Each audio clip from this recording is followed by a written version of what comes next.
Ladies and gentlemen, welcome to another episode of BPM, where brutal pineapple mermaids seem to overtake the country one day at a time.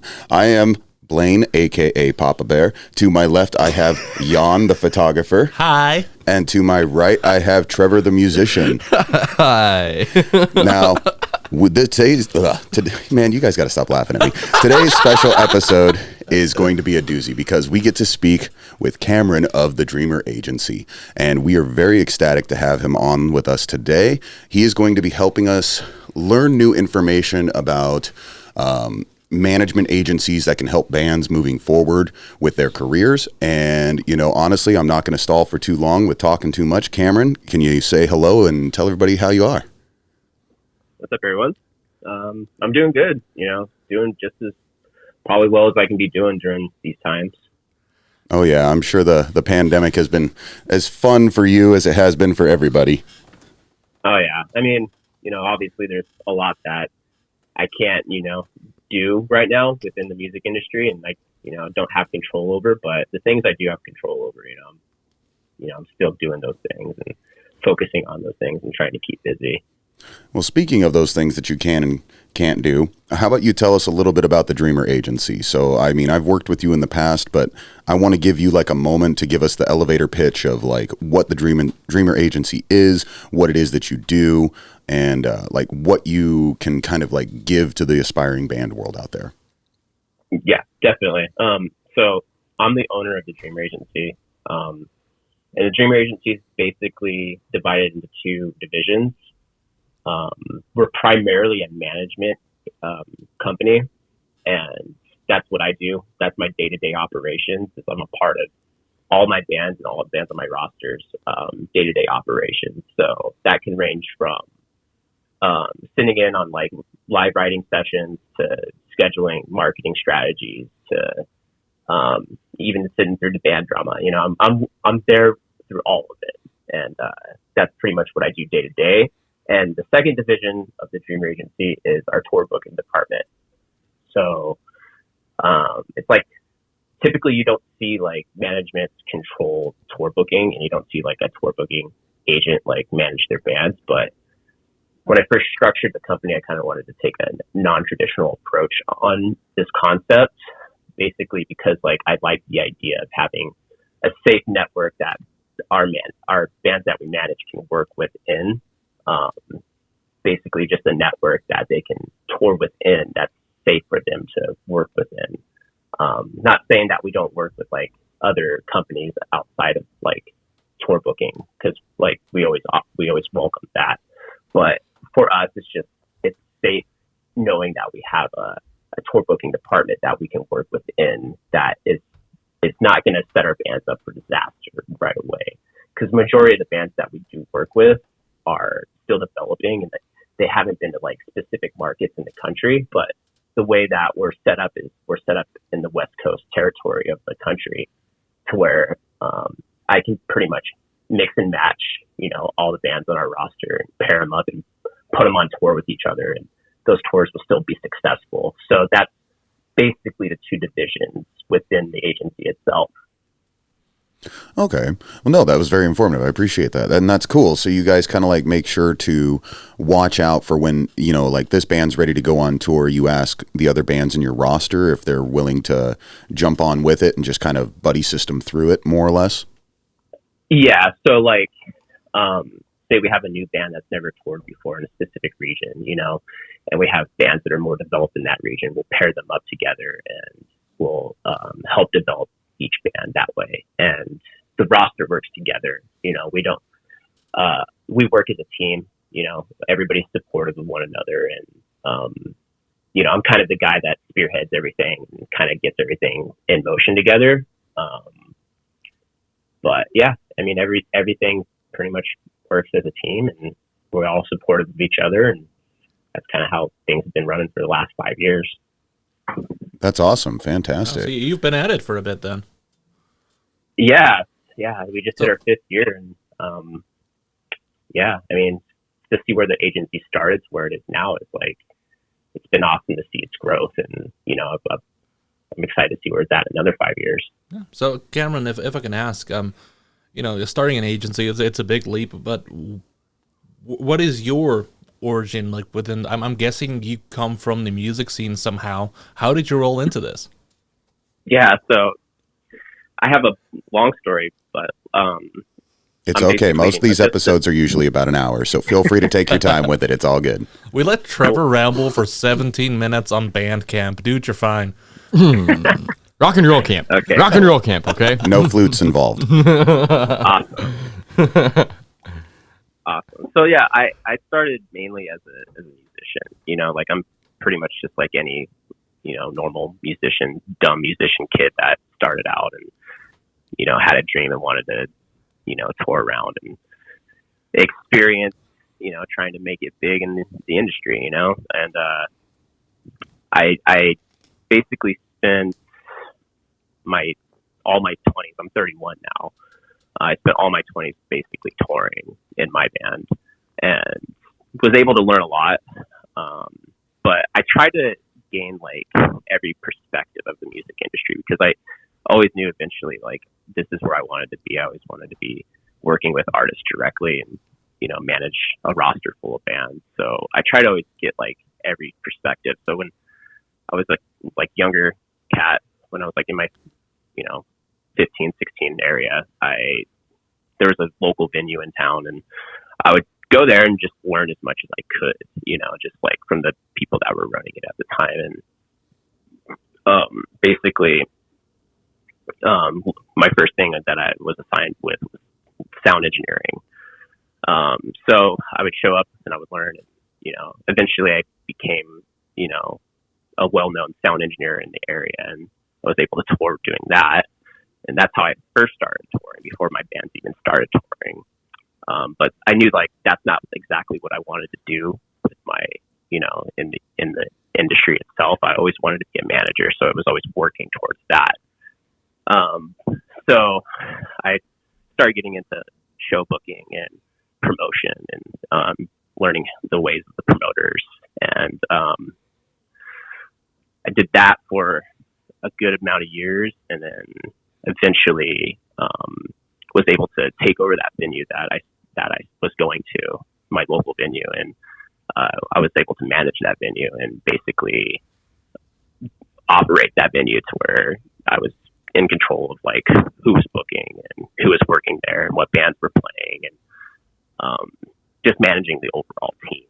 And that's what I was doing basically in my early 20s. Is I was just, managing venues and learning the back end of how the industry works and working with tour booking agents and kind of seeing the way they conducted business and learning as much as I just could possibly learn, and basically from there, that's when my band started touring a lot.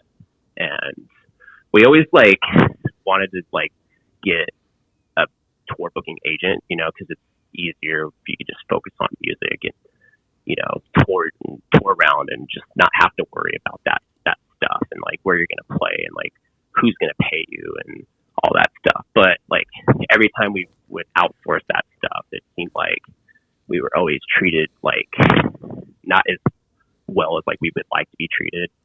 So we always would probably end up booking the tours ourselves, because like we didn't want to be stuck on a Wednesday night in the middle of nowhere, playing making a door deal, and only 10 kids showed up and we made no money. So it's like, well, we'll just book these tours ourselves, basically. And from there, I kind of was at the end of my playing days, at least touring. And that's when I became a booking agent and started booking tours for other bands, just like my friends' bands. They were like, hey, like, we don't want to do this. Can you do this? I'm like, sure, let me give it my best shot, And that's kind of how the Dreamer Agency started.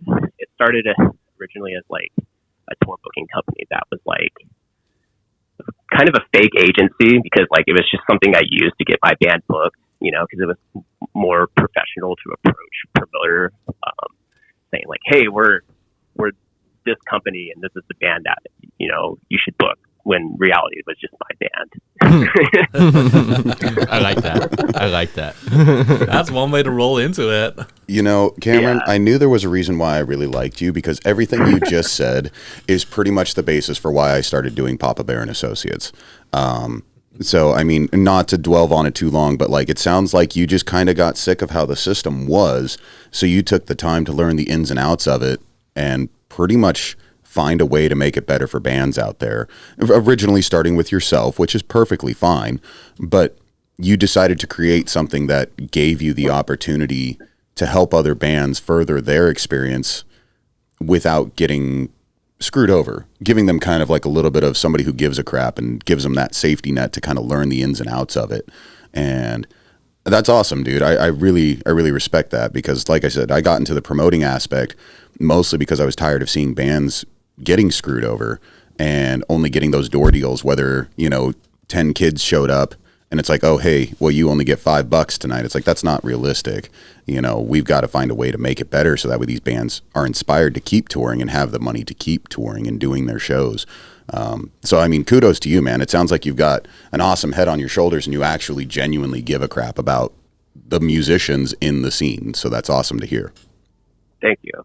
And yeah, that's the mentality that the agency keeps, as we grow, like now that I'm not doing as much tour booking anymore, I'm more in the management.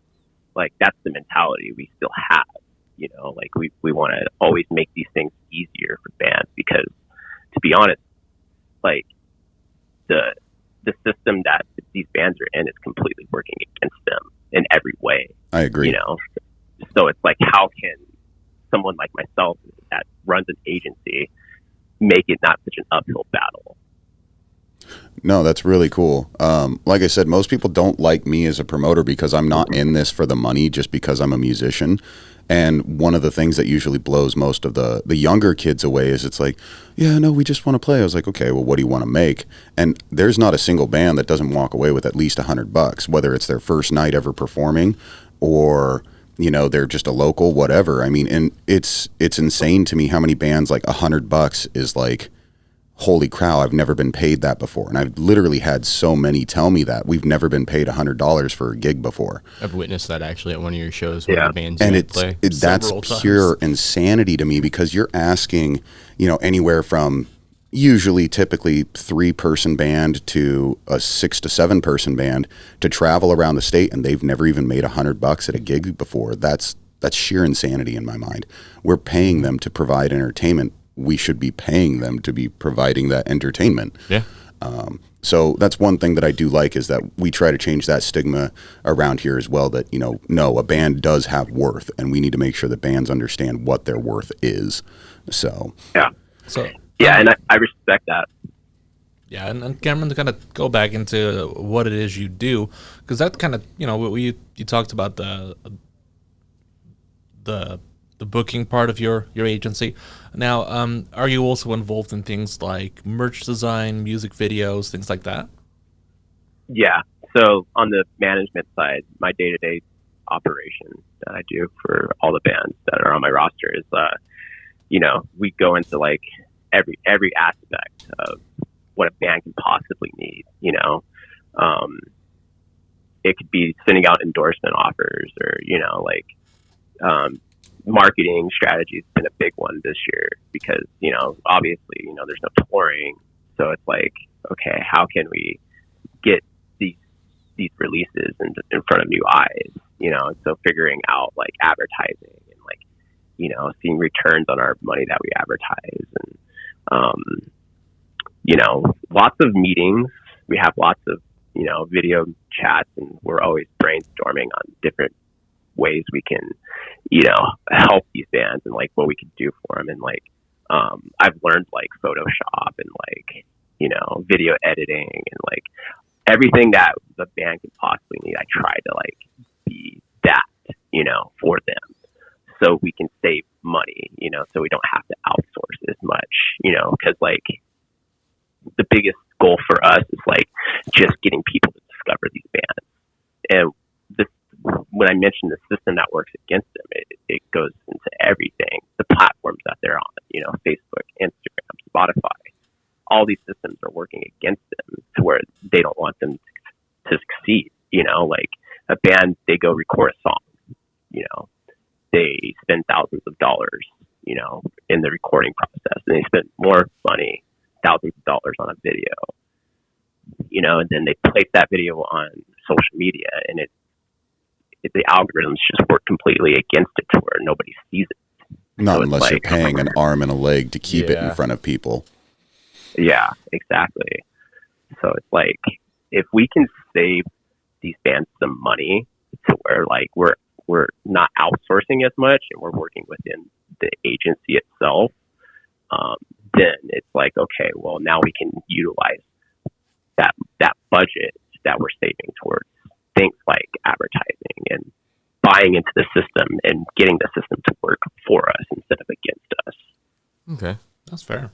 So now, where are you based out of? I believe you're California. Is that correct? Yeah, Southern California, town called Beaumont. It's like the Inland Empire of Southern California, so it's in between San Diego and Los Angeles. Okay. I'm jealous of that because there's a really killer skate park where you live called Friends of the Belmont Skate Park, and that thing looks amazing. So, well, if you come out, let me know, man. You hear that? You've got an invitation to hang. Yeah. So are all of your bands on your roster, are they based close to you, or are they based wherever they're out of in the United States? Yeah, so we have bands all over the West Coast of the nation. And I structured the company like that for a reason, because I wanted to have a booking agency established in the West Coast. Because we can all work together within that area and that territory when it comes to tour booking and stuff like that. Like I can take a band from Washington, like No Home, and pair them up with a band from Southern California, like Farewell, and we can take all the strongest markets that they've hit in the past and hit all those markets and share that network with one another. Another thing I like to do is do a weekend run, and take a band from Arizona, a band from Nevada, and a band from California, and do all three home markets, because all three of those shows are going to be really well done because they're going to be playing in front of each band's home market. So just little things like that is with the tour booking department that we kind of utilize to help develop these bands on the road. And, I remember my first tours. My first tours were not structured at all, completely a disaster. We would show up at a venue and the promoter would be like, "I don't think I booked you guys tonight." It's oh, we all know those struggles. My last tour. Sure, I guess you can play, Yeah, you're here. Why not? I'll kick you $20, whatever. What, did you need a pizza too? I got a Little Caesar right here for you. It only cost me $5. It's on the house. Man, you really know too much about my last tour. It's funny you mentioned the No Home out of Washington and Farewell out of California, because that was when I actually got to meet you in person, was on their No Sleep tour. And man, was that a fantastic show. I really enjoyed that. I've actually worn the Farewell shirt a few times on this show already, so it's been very entertaining to keep up with those kids and just see what they're up to and listen to their music. Sorry I didn't meet you at that show, I guess. I was there. All good, man. Yeah, you were playing in the No Room for Cowards that night. Yeah. That was my first show on drums with them. Awesome. But no, so I guess one of the things I want to ask on that front too is okay, so say you've got No Home, who's based out of Washington. We're just going to use them for the reference here. You're based out of California. What do you do? I got to find the right words for this. Hang on. So if they are wanting to do something promotional, do you contact people that make music videos and stuff like that in their area? Or do they kind of do that part on their own and you just kind of help manage what they're doing with it? A little bit of both. I mean, it just depends. Sometimes the bands will have an idea of who they want to work with, on the visual side of things, and I'm all supportive of that. And if they need me to reach out, I'll reach out and negotiate price and whatnot. But yeah, I mean, I'm there for the band as much as they need me. Okay. Do you try to keep okay, sorry, I didn't mean to cut you off.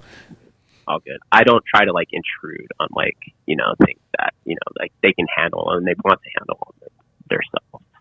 And let's say if they don't have any clue, let's say they don't know anybody for like, hey, we want to take that next step. We want to make a music video, or we want to have a really nice photo shoot, but they don't know who to reach out to. What happens at that point? Yeah. So we have people within the agency that do that stuff. A lot of the bands, you know, do that stuff, which is like impressive to see. Like they'll shoot their videos themselves, you know. So like I'll take that talent and like I'll even like invest in it, you know. Like I'll buy them proper lighting gear and like I'll like set up that production because I know that's something we can utilize with the agency. And like, you know, Blake from Farewell, he's awesome at it. You know, he shoots videos, and like if there's any opportunities to like throw his way, then yeah, I'm gonna be like, okay, well here's our guy. He can do it for cheaper. He can do it better than anybody else. You know, why not work with him? So yeah. No, that's really cool. And it's always good to see bands branching out into different facets of the industry as well, because it's only going to benefit them in the long run. Exactly. Especially, I think the last year, there's a lot of people who I know who are in bands who have been developing new skill sets like that more because they simply have more time for it.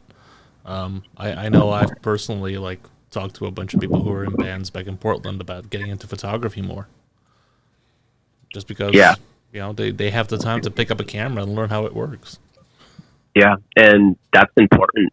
You know, you have to be kind of like a jack of all trades. The modern day musician has to be more than just a musician now.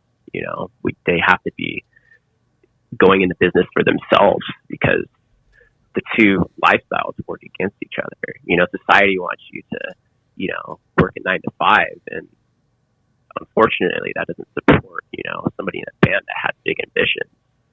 So it's like picking up a camera and learning a trade, you know, so you can support yourself.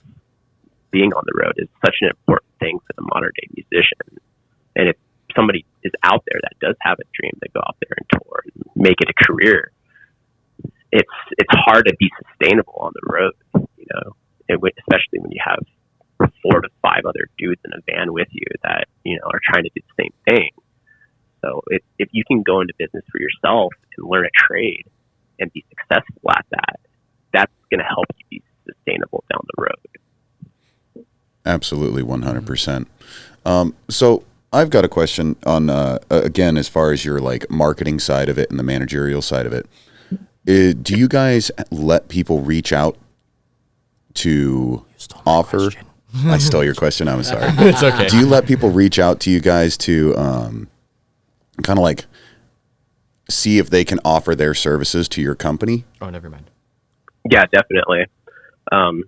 So like, I'm going to give an example. So like Jan to my left here is the photographer. And one of the reasons why he's on this is because he does a lot of like concert photography. He's worked with Mike Thrasher, a lot of big shows. He's been pulled in for nationals to take photography for magazines and stuff like that. What is like does someone like him have the ability to like reach out to you and be like, hey, if you've got bands that are located in this area and they need like high-end photography shots or anything like that for their promos or CDs or whatever, how does somebody like that reach out to you, or do you just guys try to keep it more in-house? Both really. I mean, if some like Jan, it sounds like he has a great resume, you know, so somebody we probably love to work with, you know, if the timing's right and like budgets are right and all that stuff, you know. But yeah, they could reach out to me and, you know, we'll have a meeting with the bands and we'll, you know, decide whether it's a good fit or not, you know. So we're always open to working with everybody outside the agency. The bigger the network, the better, in my opinion. Sure. But if we don't work outside of the network, you know, we always have the network established in-house that we can be successful and make the ship run smoothly. Okay. Oh, and that's fair. And I think at the end of the day, you know, it's your job to make sure that you do the best by the bands that are in your roster first and foremost.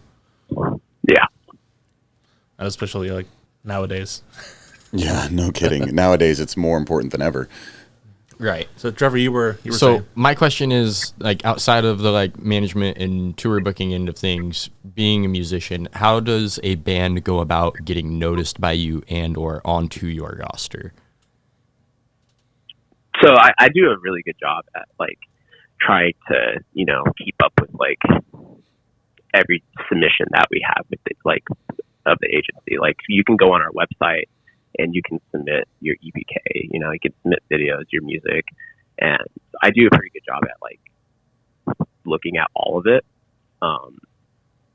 And I'm a pretty approachable dude. Like you can find me on social media, Facebook, Instagram. You can go follow the Dreamer Agency on Instagram and, you know, message us. And I look at majority of the stuff on there, and like I always try to be like a helping hand, even if you're a band outside of the agency. Like, because I remember being a musician and like trying to reach out to like anybody that would listen, you know, and anybody that can give me any kind of advice. It's like literally getting no feedback, you know, and like sleeping in vans and breaking my back on stage, you know, just like grinding, you know, and like literally nothing. You know, I remember being in that position, and like when I first got into this, I never wanted to be that. I always wanted to be a helping hand in some aspect. So you can just literally approach me and ask me, you know, what can we do to better our situation? And 9 times out of 10, I will respond. And yeah, I try to really keep an eye on things. You know, like if you have good music, that's a plus. You know, that's the first step. You know, but it takes a lot more than just good music nowadays. Like if you're running your band like a business, and like I think for me that's like the biggest eye turning thing.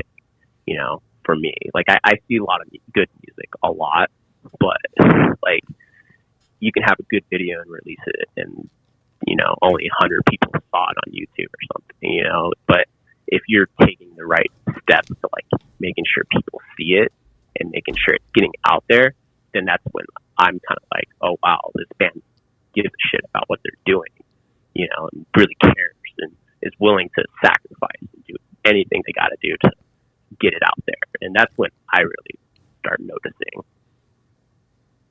That's good info. No, that's a good answer. I like that. I think that goes for a lot of aspects too. So like when you're looking at like, you know, labels and things of that nature too, they want to see how you can market yourself. Mm-hmm. There are thousands and thousands of bands out there that have fantastic music that you can say just like dominates on so many levels.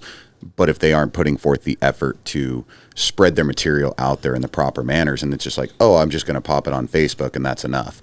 It's not. You have to show that you can market yourself at the same time. Right. So it's good for bands to remember that it's like it's not as easy as just playing the music. And that's kind of been the conversation of this whole thing is it's like even with Cameron from his beginnings is it's just like you need to be more. Yeah. You need to know and understand more of the facets of the music industry, or you're gonna fall into a pit of like, okay, I'm just a band at this point. You gotta turn yourself into like a Swiss Army knife pretty much. You really do. It's not cut and dry anymore, especially with the age of the internet where everybody can be seen or heard. Now you have to get people's attention enough within the first 5 to 10 seconds of what you're doing to hold their attention. And right. That kind of leads me into my question then for Cameron. It's like, you know, you've got bands in your roster, bands that you work with. I'm sure bands that, you know, contact you, that you get feedback to.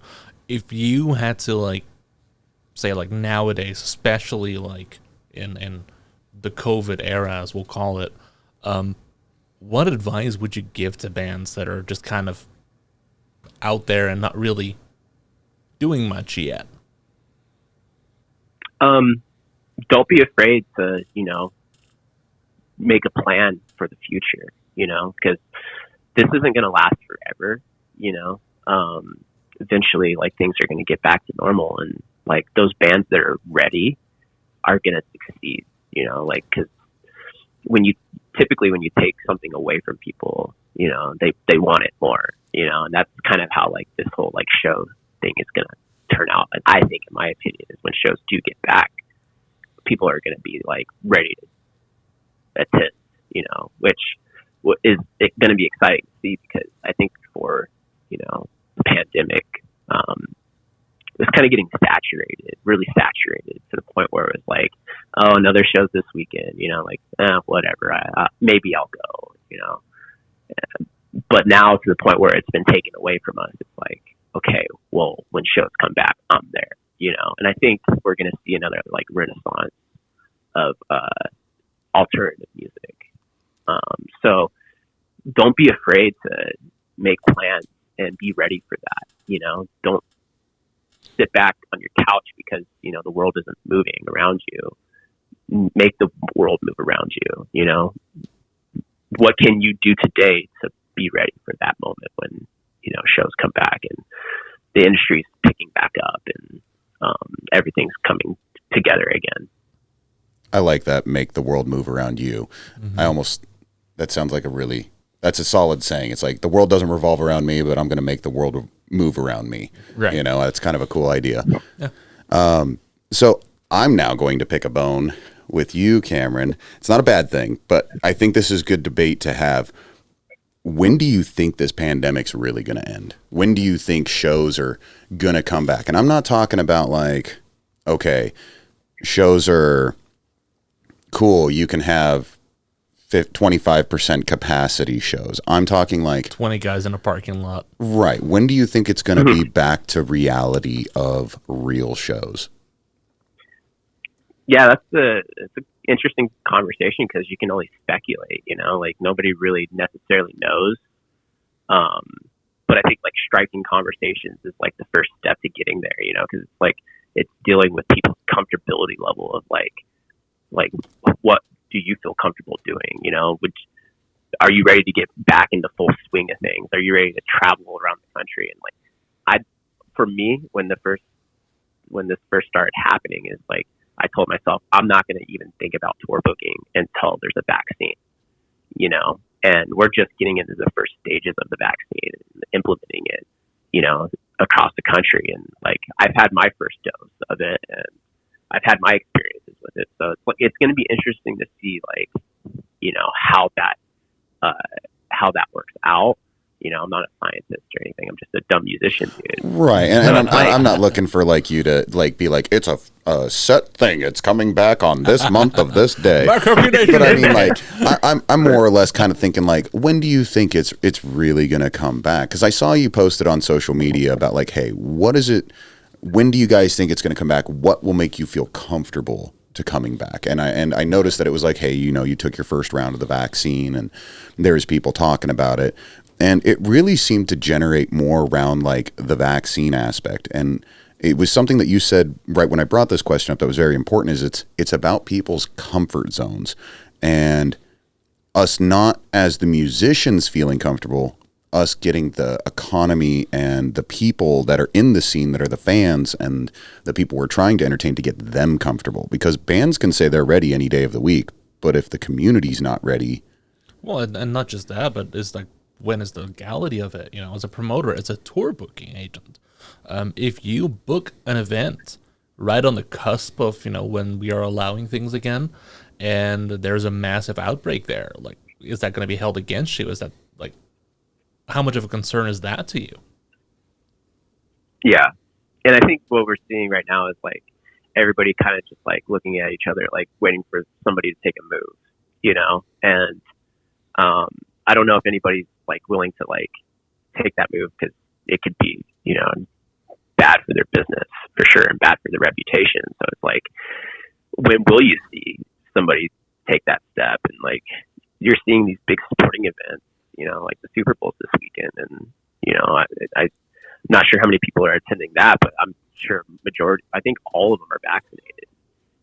So like in the future, you're going to see like vaccinated shows. Like, is that going to be a thing? Like, if you're vaccinated, you can attend this, but if you're not, then you got to go sit in a table in a corner. It's going to be like a whole new thing of like segregation. It's like, how is that going to even work? So it's like, I think this year we're going to see a lot of like shows pop up, and we're going to see a lot of hate, and we're going to see a lot of support. It's just going to be a different atmosphere this year when shows do pop up. So my biggest concern about shows coming back isn't necessarily like the people getting, and I don't want this to be like too much of a downer to anybody, but it is a real thing that I have seen since the pandemics began, is that it's not really about the vaccination. It's not about really just the community's comfort levels. What do you think is going to be the issue with venues? Because there are so many that have had to close their doors due to loss of business. As a promoter, that has been the biggest struggle that I have seen within my circle of people that are promoters, is that they couldn't keep their doors open. In Washington alone, I've already counted 9 that have closed. I'm terrified of like when bands are like ready to start touring again and the world opens back up. I'm worried there's not going to be enough places for people to play anymore. Yeah, that is a big fear of mine as well. And in Spokane, the Pin closed, and that's one of my favorite venues across the country. Yeah, Chelsea Heidenreich was one of my inner circle. She was one of the coolest people out there. Mm-hmm. Yeah, and you're seeing all these venues close, and it's so sad to see, like, but you're also seeing, like, from where I'm from is like Chain Reactions, like our biggest all ages venue, and to see the support that our community like gave that venue to keep the doors open, not even like to save the venue, just to like have a chance at being saved in the next year, was like awesome to see. And I love seeing things like that. But it is scary because, like, like, for the promoters that I used to work with, are they even going to be around anymore? Do they even want to do this anymore? Because a lot can happen in a year, 2 years, a year and a half, or whatever. Oh, especially if it's your only means of income as well, and this is what you're going through. Yeah, exactly. And like these businesses are completely hurting, like, and I don't blame, venues for closing their doors and shutting down. But I think like this music as a whole will always like stand the test of time. I don't think anything can stop it because there's so much passion behind it, and there's so much like desire, and like I just see so many kids out there like that just gravitate towards this music. I remember being a young guy and like first discovering like Headbangers Ball, on MTV2, and just being like, wow, like MTV2. Wow, Right? Are they at MTV8 yet? I don't know where they're at. No, but I guarantee you there's no music on that show, on that channel anymore. Doesn't it just stand for entertainment? Yeah, pretty no much. kidding. Entertainment. Yeah, so like that's where I come from, and I just remember these platforms that were like supporting these bands, like this metal alternative music, and like I just think there's too much passion behind it, and like the problem is now is like how can we get these like music discovered by kids that have never heard of it before? That's the kids that are 15 to 19 years old. That demographic we're losing, because all ages venues are disappearing. Yeah. And now that, these venues are closing down because of the pandemic, it's like, where are the bands going to play? And like, I don't think that's necessarily like a problem because like we'll play anywhere, we'll play at your fucking park. Like, Yeah. Do you think it's going to be the return of the DIY home scene? Yeah. And that's what we're going to see, which things are going to get fun again. Oh yeah. Oh yeah. Backyard shows. Oh yeah. I'm glad Backyard you used shows. the words. It's going to get fun again. Backyard shows. DIY home shows, man. I haven't been to a backyard show since I was like 16. I want to have a punk mosh pit in an empty pool again. I miss those. Hey, maybe we'll start playing churches again. Okay. Maybe, so, man. I have no problem with that stuff. I mean, let me tell you what, metal is the house of worship in my world. To add to that, though, Cameron, like I deal with the youth a lot in my volunteering time, and like the rock and roll camp we were talking about earlier. But like you said, that end of like the hardcore and the metal music, it's not rock and roll camp anymore. It's indie music camp and ukulele camp. Like I haven't had an actual metal group come out at the end of the week in like 5 years. I mean, they're in their garage, man. It's something like that. You're Okay, too mainstream for them now. I'm sorry. There's a really good shred kid that I worked with. His name's Jordan. He liked thrash metal, so I'll say that for like the last couple years. There was one thrash band at rock and roll camp, but Now you're having a conversation that we know about, and Cameron's just sitting no, there like, no, yeah. I said, hey, we mentioned it at the beginning, rock and roll camp. So, but to get back to it, so Cameron, we kind of asked, what's your advice for bands in this time? What's your advice for venues? I don't know if I have the answer to that, because like what they're going through is probably something that I've never gone through before, because you can't have people attend the shows, so what do you do? Like you can do these live streams, and I've seen venues like charging and like setting up a production for these live streams, and like they'll charge bands to do that, but like I think that's kind of hit or miss, really. So I can't imagine they're making too much money off that. Well, I know that's one of the things that I'm currently working on right now as well with the owner of our establishment, is that they wanted to set up some kind of way to do live performances from bands and then stream it onto a projector at the establishment. So that way we weren't having issues with, body capacity or entertainment, because entertainment can still be fined right now where we're at. But giving the community something like, if they can come in, because they can only still have their 25% capacity of customers through the door, but we wanted to show them that it's like, hey, we're still supporting music. This is still, as soon as it opens back up, we're coming back. This is not the end. But when we were talking about it, it's like, well, do we want to charge for that? And I said, no, if you're going to do that, just show them that we still have love for them and they are not forgotten. Music will thrive when this comes back. So... But the big thing is, I think most of these venues are struggling because either you're all ages, and now you've got to think to yourself like, okay, well now I have to turn into an actual restaurant somehow, because that's the only ways that you can stay open. Because if you're just a straight venue and you're not serving legitimate food off of a menu, you have to close your doors because you're not considered an essential building anymore. And it's great to see how many businesses are adapting to this, but for some venues, it's just not realistic too, because you actually have to go to the city and give them your menu. You have to pay a fee to have all that stuff put in place. And if you change your menu, you have to pay for the updates on that too. You have to get food health inspector codes. There's rules to all this stuff. That's where all this backwards. But yeah, no, I mean, it's definitely one of those things where, I'm like, if anything I see, like if you see something successful, I'd love to see it in more places. Whether it is a streamed event turning into a restaurant. Got anything to keep it's just a matter open. of what they have the actual physical capability to do. And then you also have to think too, it's like, are you going to be the one cooking the whole time? Do you know how to cook? Do you have to pay for staff? I mean, there's so many variables that come with it, and people are trying to figure out how to stay open. But even by staying open, is the 25% capacity enough to make up the difference for the power bill, the water bill, everything you have to do to even just keep the doors open? A lot of people are really just putting their hats up and saying, forget it. But I'm really proud of the people that are pushing through all this stuff and just for sure finding ways to make something happen. Just, I mean, as you're saying, you're kind of keeping track of venues closing. Cameron, I imagine that it's on your radar too. Do you kind of have like a penciled in map in your head still? Like is touring, once things start back opening, is touring still realistic? Like going up and down the West Coast? I think what we'll see like happen right off the bat is like local shows, so what can bands in their local areas, what can they do to help build their area back up again? And then I think once like things start tying together and routing makes sense, then I think, we can, try to like patch a tour together. And if it makes sense, like financially to do, because a lot of expenses go into these things.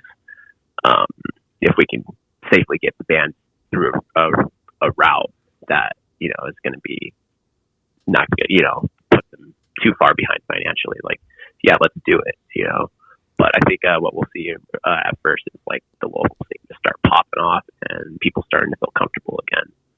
And once we see that, then that's going to be a huge indicator. Then they're like, okay, I think we can probably get back to doing this. So I've actually already been receiving emails from bands. I think I've got 3 within the last week asking me if I want to start accepting tour offers.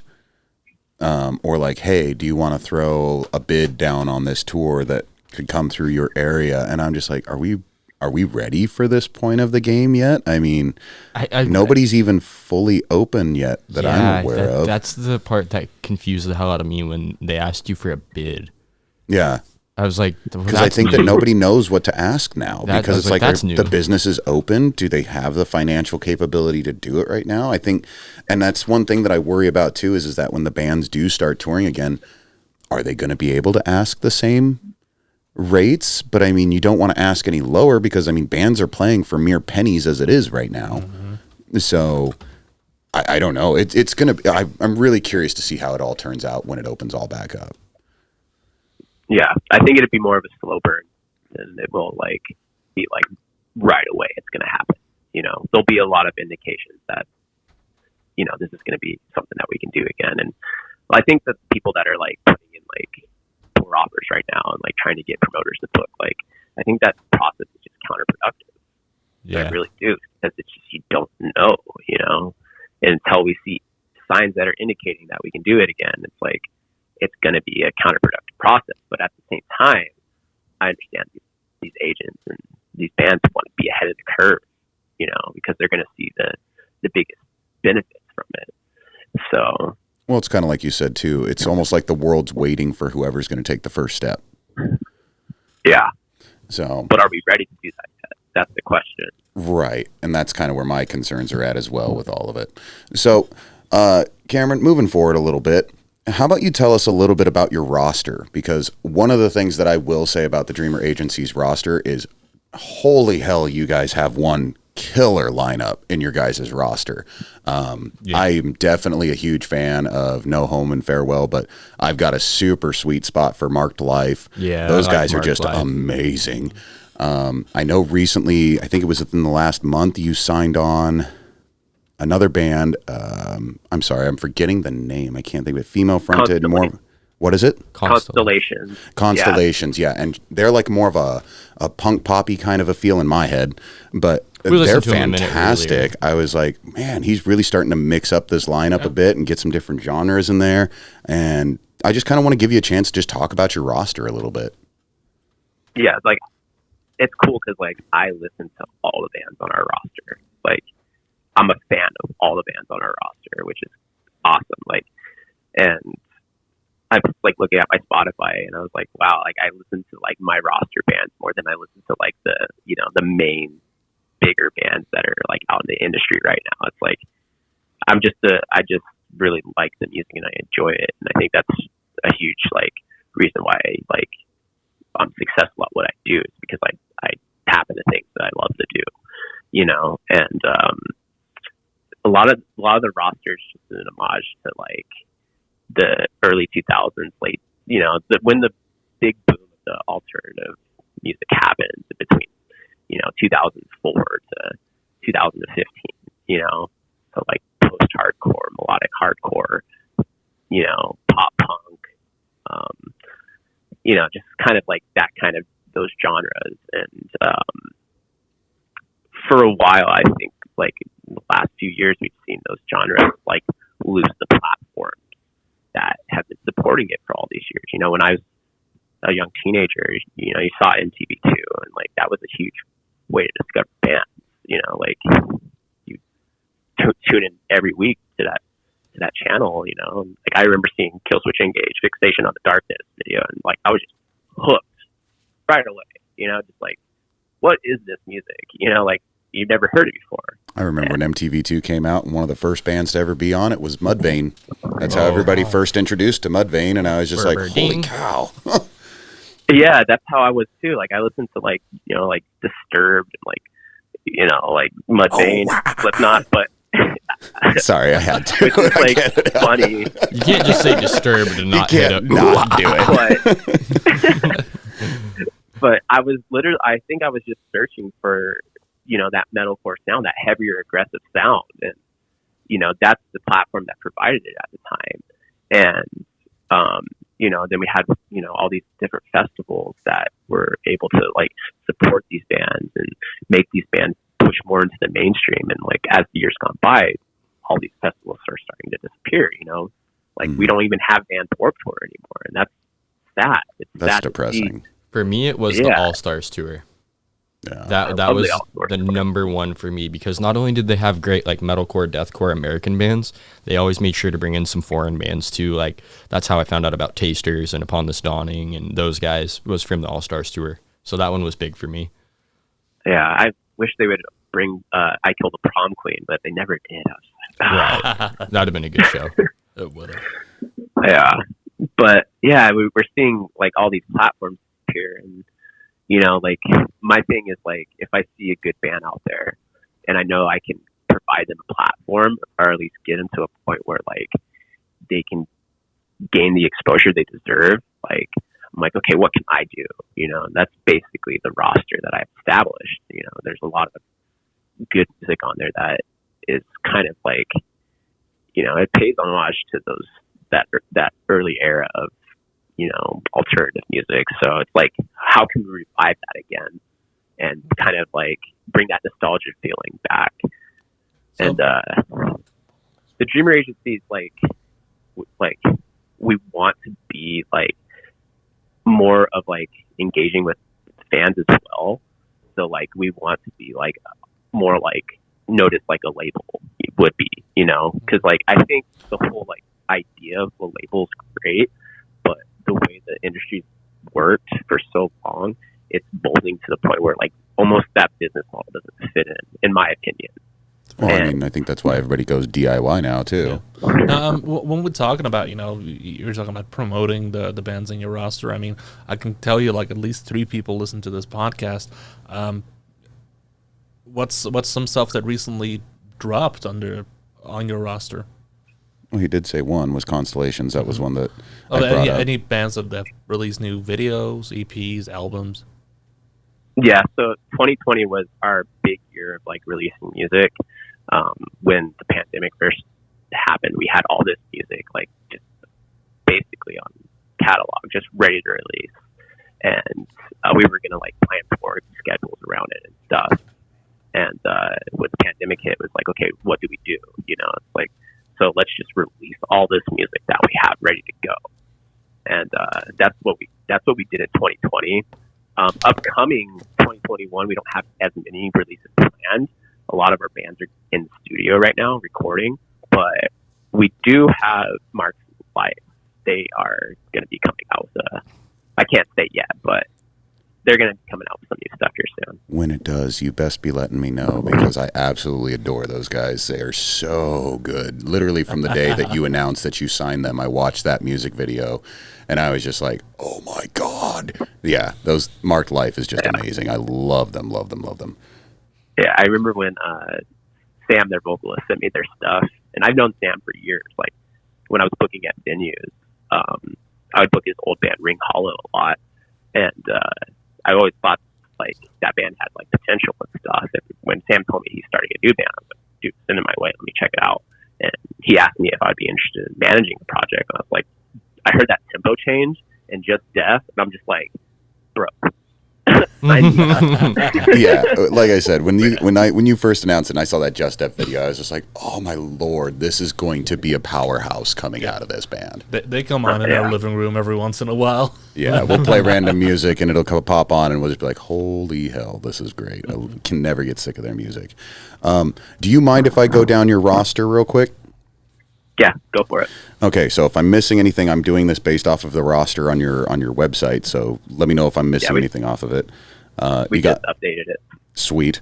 So you've got Low Blood, Sorry No Sympathy, Silence Speaks, Farewell, No Home, Constellations, What Haunts You, Preacher Nevada, Safe Haven, Seconds Ago, A Perfect Being, Takers, Leavers, and Marked Life. And I mean, to anybody who's listening to this podcast, if you want to find some awesome music, go to thedreameragency.com, check that out, because there is not a single one of those bands that is even like like it's a 5 out of 10. No, all of those bands, there is not a single one of them that I would say is not a solid 8 and above. Agreed. They're fantastic bands, and you really do have a killer roster under your belt, and I cannot tell you enough that like you're doing God's work, son. You make small bands like me have hope that there's still good agencies and promoters and the love out there. So I do like that. Yeah, that's what it's all about, man. I feel that. I think that kind of sums up for the questions I had for you. So, Cameron, I do got one question for you. If you're going into that doesn't matter to him. Oh, I thought it would be fun, though. Yeah, but he.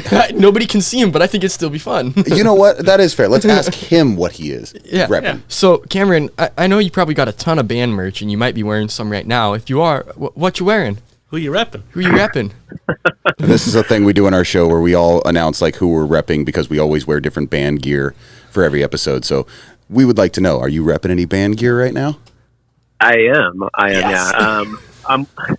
So like I have like a bunch of shirts that I saved from like my touring days and like bands we toured with in the past. And I'm wearing a Genesis Company shirt right now. They're my friends from Arizona that we toured with a lot, and they recently started a new band called Nature Talk. I suggest everybody check that band out. They're That name sounds familiar. Yeah, actually, it really does.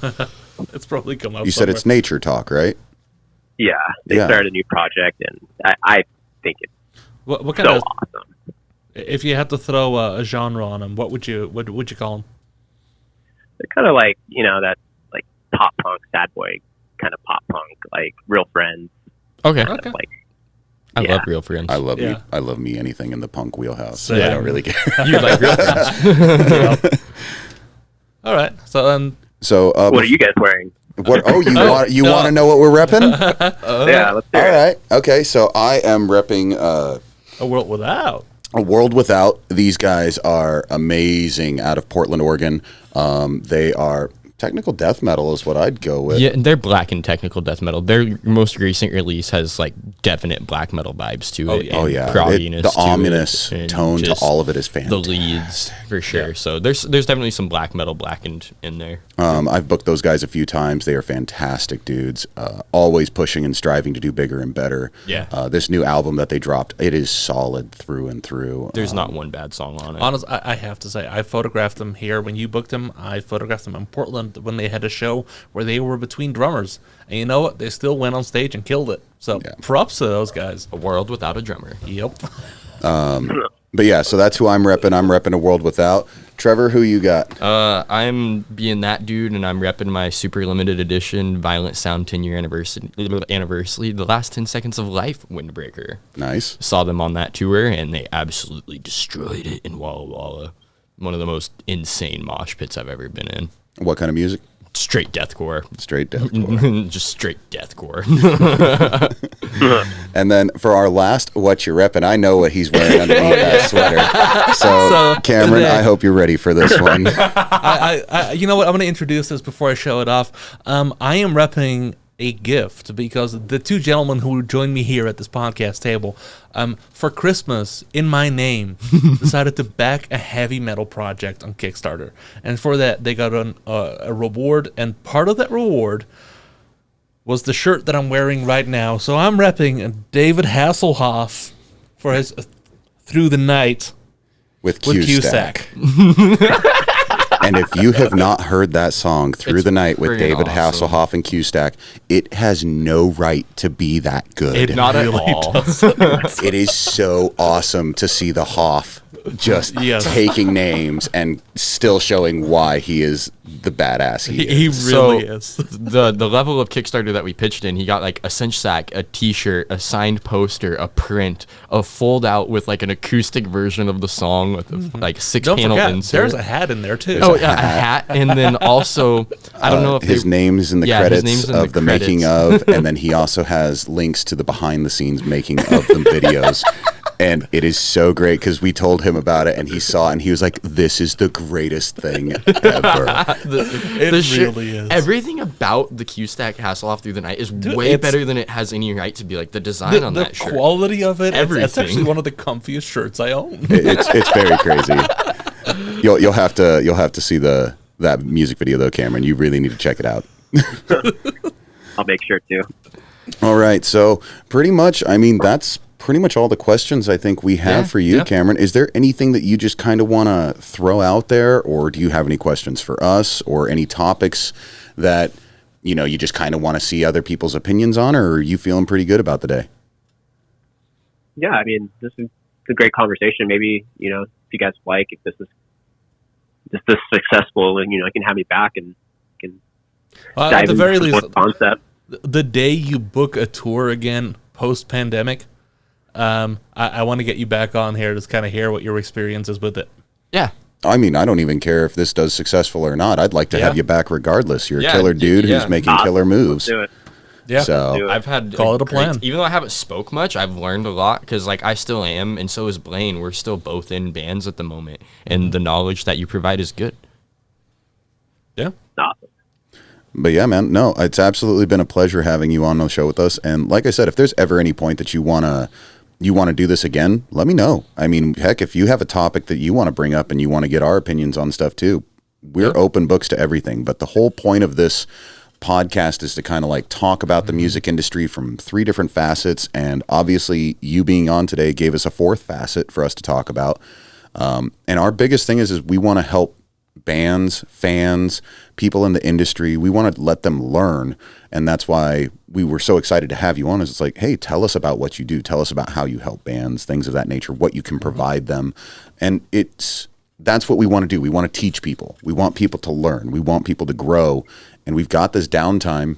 Let's use it to the fullest of our extent. So never be afraid to hit me up if you want to be a guest on this show. Or if any of your artists are getting ready to do a big drop or anything like that, tell them to hit us up. We interview bands as well at the same time, and they give us their experiences and stuff like that. Yeah. Give them a little bit of a platform and be like, hey, here's some music that's coming out, and here's what we're about. So awesome. Yeah, let's get some bands on here. You know, people don't want to hear me talk; they want to hear them talk. I don't know about that. You'd be surprised at how many people actually want to hear the behind the scenes people too. I mean, we thought that when we started this, I mean, this is episode 7, and it's episode 7, and it's one of those things where it's like, even after episode 3 and 4, we started getting a lot of people like, dude, this is a lot of really good information that we had no idea about. And I was like, because nobody's talking about it. Yeah. Everybody's always like, oh, let's review this band CD, or hey, is this band hardcore enough, or are they considered just post-hardcore? You know, it's Trevor. Like, I've had it's good to hear this stuff. Yeah, outside of the music scene who've never had a band or done anything musically involved message me and be like, you know, I've always kind of wondered about this. It's good info. And so I just wanted that stood out to me. Like I was telling you, my friend Kenny, he's not musical at all. And he's like, dude, I love watching your guys' podcast. I just want an excuse to talk about music while we don't have shows. It does help scratch an itch that we need to have fixed. So. I hear they make a cream for it, but I haven't gone and bought it yet. And with that. But anyway, Cameron, it has been an absolute pleasure talking with you. Again, everybody, please go check out thedreameragency.com. Look at their roster.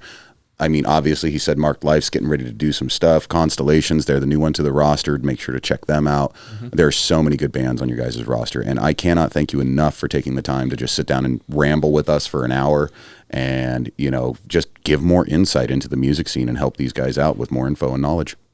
Yep. Yeah, always. Let's do it again. All right, boss. Good. Well, you have a fantastic day, and I'm going to go ahead and hang up on you now. So much love to you, Cameron. and hope to hear from you again soon. Bye, guys. Bye, Cameron. Bye. Thank you, guys. Bye. All right. Well, with that, guys, I think we had a very successful episode. It was great having Cameron on. I'm out of coffee. Make sure you like, comment, subscribe, hit the notification bell, do things with your arms, accidentally hit your friend's boom stand. If you have any questions or want to submit something to us through the email, it is papabeargigs, Gigs, @hotmail.com. Oh, look at that. You're getting better at this. I like it, kid. And All make right. sure you follow all of our socials and the Papa Bear and Associates page on Facebook. Absolutely. Right there with you. And Jan, you got any last words for everybody? No, but I got lights. You got lights. Everybody want party music?